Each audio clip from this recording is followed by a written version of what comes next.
Come back to like the big one, lose all their stuff. That's magnolia.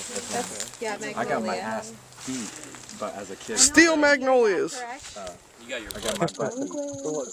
Yeah, when I was a kid. Miss Fernandez, are you checking notebooks tonight, or are you checking it when we're done the field trip? Done. All done? Okay, good, because I'm kind of filming everything and then rewriting it.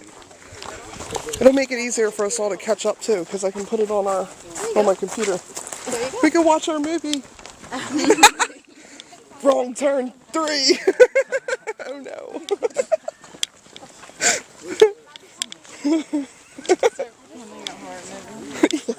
Oh no.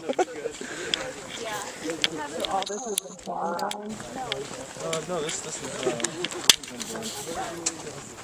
I thought I had these on. Yeah. Oh no. It's been various things. Fires. Sandpines are pretty finicky about staying alive. That's an idea. Get a girl, that guy.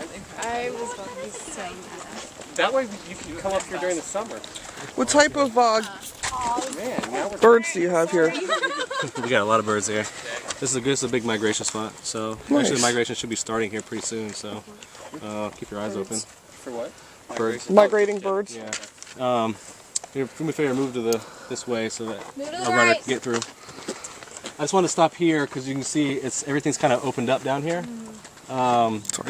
We burned this last year, and in like January-ish of last year. So you can see just over the course of the year how everything greens back up and comes back. This almost all of our habitats and ecosystems here are fire dependent. Almost everything except for the campground.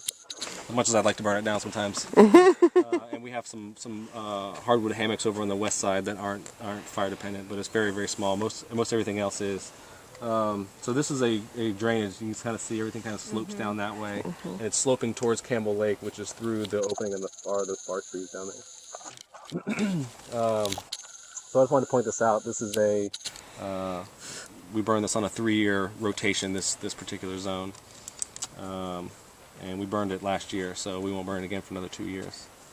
But the slash pines love it. Sand pines can take it or leave it.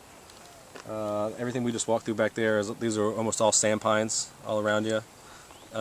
They don't mind fire, and their bark is fire resistant, and their bones open up with stress.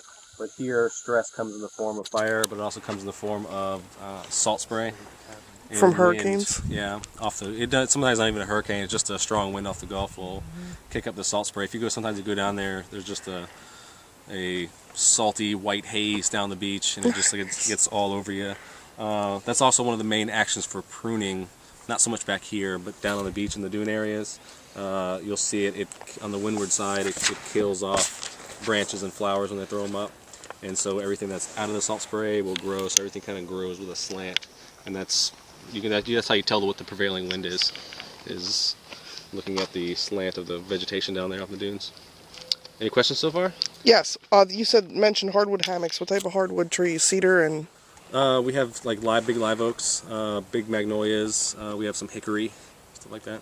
It's actually on an old Indian camp, so that's why there's the trees you won't find anywhere else in the park over there.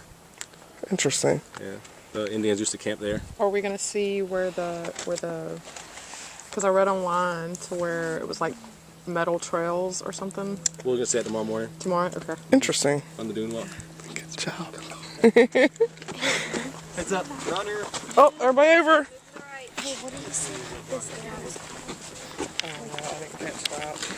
I have it on video, and we can all sit around and listen to it again tonight and take more notes. Hey. I'm sorry, what did you say that this skill was called? You were talking about how to burn everything on a 3-year rotation. Yeah, I'll bring my laptop to dinner and plug it in. Does it have like a certain name? Specific name? This area? No, this is just one of our burn zones. I think it's burn zone 21. I think it doesn't have a specific name. I know. What is that? There's some kind of parasitic... Like sandhill uplands and it goes down into high flatlands. Sandhill uplands, and look at the little spot of purple. It's so pretty. I know. I want that in my yard, Sydney. I don't like I want to plant some Hold on, native let's stuff. point this out real quick.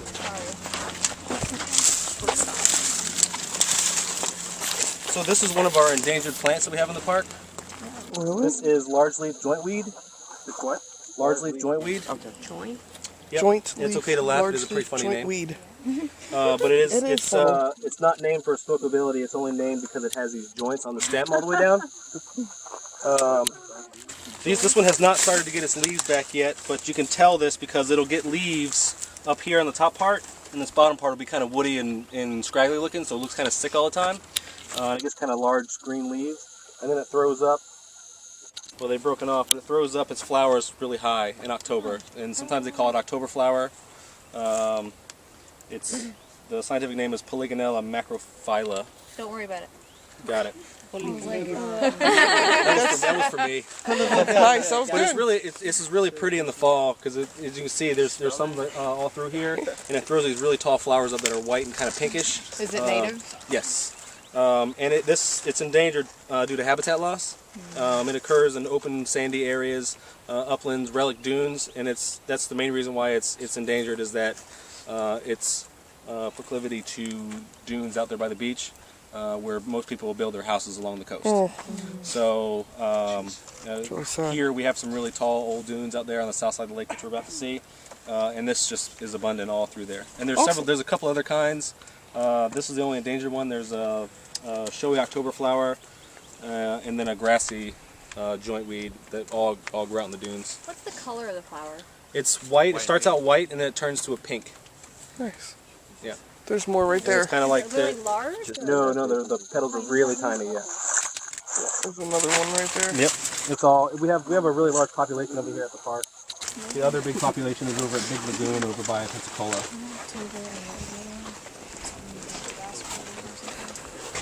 Do you have, obviously you have sea oats and everywhere? Mm-hmm. We planted some last time.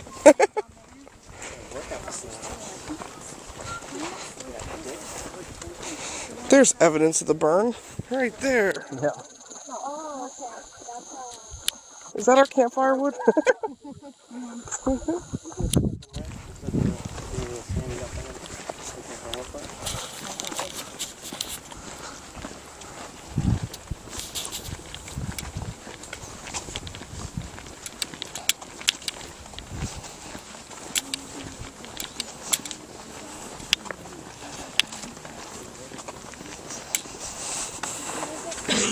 It's another turkey oak.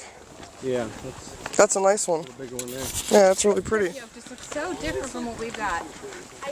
It does. It is so different looking. Yeah. It's way different. Is there like subspecies of turkey oak or something? That I'm not sure of. It really does look a lot different than what we're used to.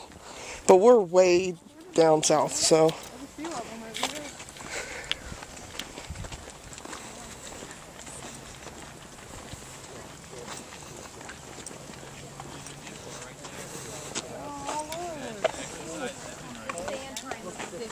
Starting to bloom. Mm-hmm. Look at that. That's awesome.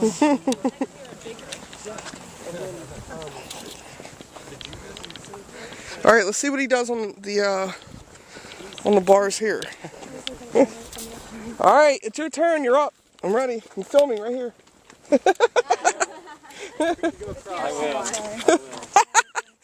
On the way back.